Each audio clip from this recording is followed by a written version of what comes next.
Benvenuti tutti. Welcome to Cortona.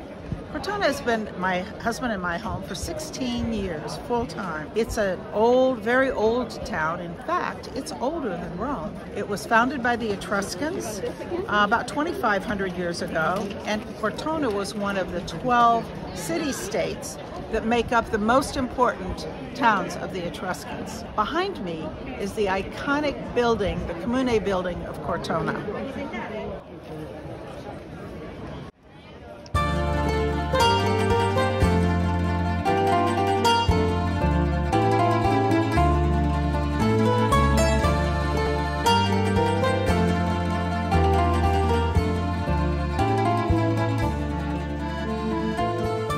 Victoria, it's so wonderful to see you. Hey, Claire. It's great to see you, especially since you're in New York and I'm in Italy. It's wonders of modern technology. So I'm remembering the day we met. Wow. We were in the bookstore in Cortona. This was last August, and I was distributing some flyers for an event the Comune was sponsoring for my book the very next day. And you were very interested. You were so curious and supportive. It was wonderful. It was an encouragement to me. It was so exciting to meet you. And can you mention the name of the book? The name of my book is The Little Lark Still Sings. And the reason for that particular name is because the house came with the name, Lodolina, the little lark.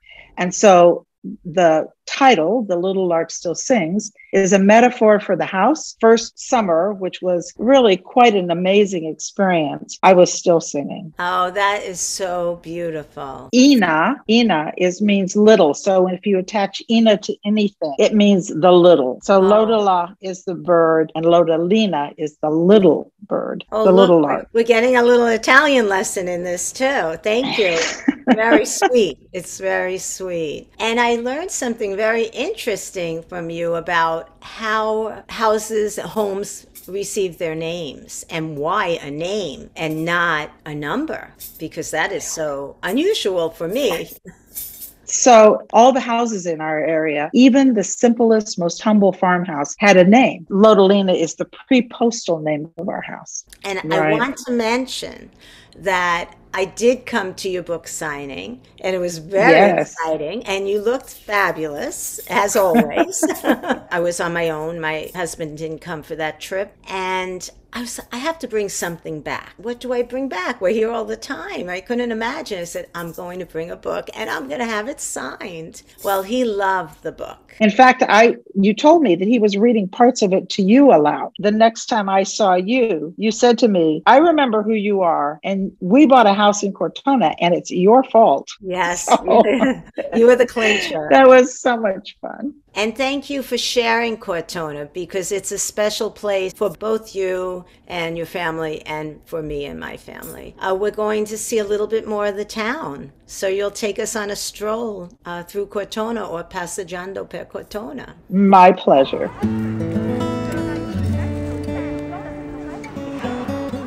Behind me is the iconic building, the Comune building of Cortona. It was built in the 13th century. It's where people sit on the stairs, brides saunter down. It's really a beautiful building that's been in use for 800 years. A little closer view here. Now we're in the sun. Along the edges of the Piazza della Republica, which is the main square in Cortona, are a designer shop, a supermarket that's been in business for 85 years, owned by the Modesini family, a verdure shop, vegetables and fruit, artisans, jewelry, and this is the only flat street in all of Cortona. It's called Via Nazionale, and on this street are cashmere shops, clothing shops, art galleries, a bookstore, a pharmacy, a tabacchi. It is the shopping street in Cortona. And here is a handmade pottery shop, which is wonderful pottery. And then the Enoteca, Molesini Enoteca. Marco Molesini was our first friend in Cortona and plays a big part in my book. So we're now back to the Comune building, and we will take a little stroll into Piazza Signorelli. So we're going to take a very quick stroll from the Comune building through a tiny little side street to Piazza Signorelli, which is the second major piazza in Cortona. Piazza Signorelli is named for Luca Signorelli, who was an artist who was born and died here late Renaissance, and he was one of the influences of Michelangelo. So we're very proud of Luca Signorelli. And this is a quick view of Piazza Signorelli. Both of the adjacent piazzi quite small, and we'll come up here and look at some things in a little closer perspective. This is Palazzo Casali. Palazzo Casali is the oldest major building still remaining in Cortona. It was from the 13th century, and it now houses the Etruscan and city museum, city artifacts.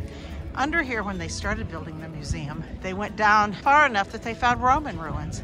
And then they went down farther and they found Etruscan ruins.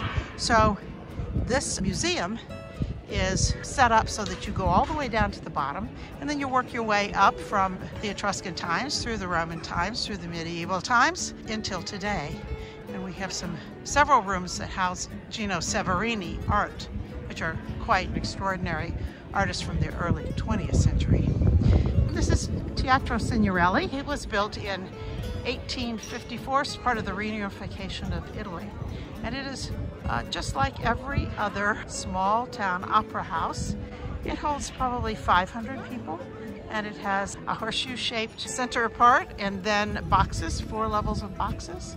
And it's a place where operas are still held, movies, kids shows, all kinds of things. And then down here on this corner is Cafe Vittoria. Makes the best cappuccino in town, and I am not biased because of the name. So now there are a couple of more things I'd like to show you in Cortona. So I'll say goodbye here and show up somewhere else.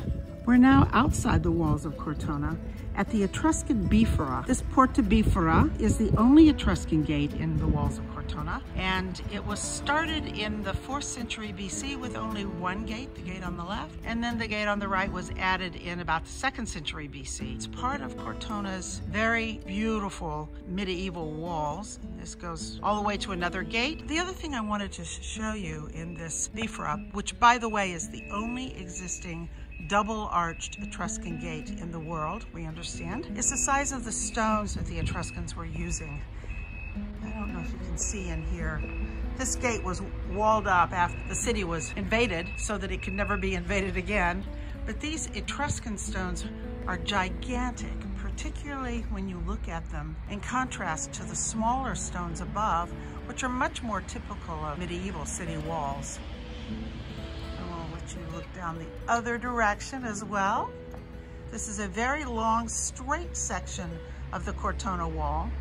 Most of it is curved. And so now that we've seen the Bifora, I'll leave you here and we'll meet at Celle, which is where St. Francis used to live. We're now at Celle, my very favorite place in all of Cortona.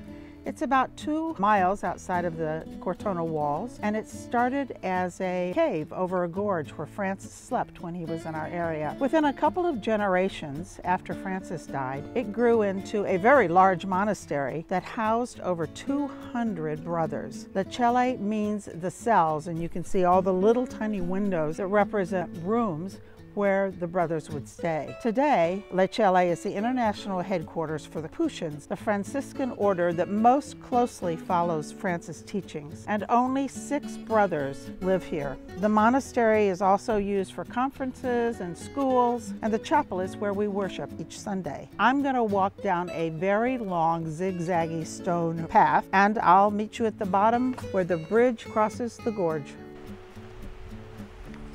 This waterfall gushes after it rains. Right now it's only a trickle. Francis loved gorges, cliffs, huge rock formations. The dramatic formations of nature. He believed they were spirit-filled, and he felt closer to God in such places. Francis came here many times during his life. We don't know how many, but the last time was in the fall of 1226. He had just spent 40 days fasting alone on an island in a nearby lake, and then he came here to prepare for what he called sister death. He wrote his last will and testimony in this very place, and nearing death, if we can look over the wall on the other side to see the rock formations and the water still trickling along, long. Nearing death, Francis was escorted by soldiers and brothers back to his home of Assisi to die. His followers were afraid that without soldiers to protect him, the thieves from Perugia would capture him for his body. The relic trade was very active in 1226. Beyond this little door is his original cave, so let's go take a peek. This is a room outside of the little cave where Francis lived, where people come to pray and meditate. And his cell is actually through this door. And the first thing we'll see is his bed. He was a tiny man who didn't give himself much comfort. There's his bed. It's a piece of wood that's about a little bit more than a foot wide. And this is the tiny cell where he lived. Of course, the art that's in there is much newer than 1226. This is one of the best images we have of Francis. And now we're back home. What we love most about living on our hillside is the tranquility. It's the kind of tranquility St. Francis would have felt when he walked these hills 800 years ago. In our valley, we see nothing new, only old stone or stucco farmhouses, olive groves, and forests. And we hear almost nothing but silence. An occasional tractor, a rooster welcoming in the day, a donkey, a dog, and once in a while, a motorcycle. And most magical mornings and evenings, we hear the melodies of hundreds, maybe thousands of songbirds.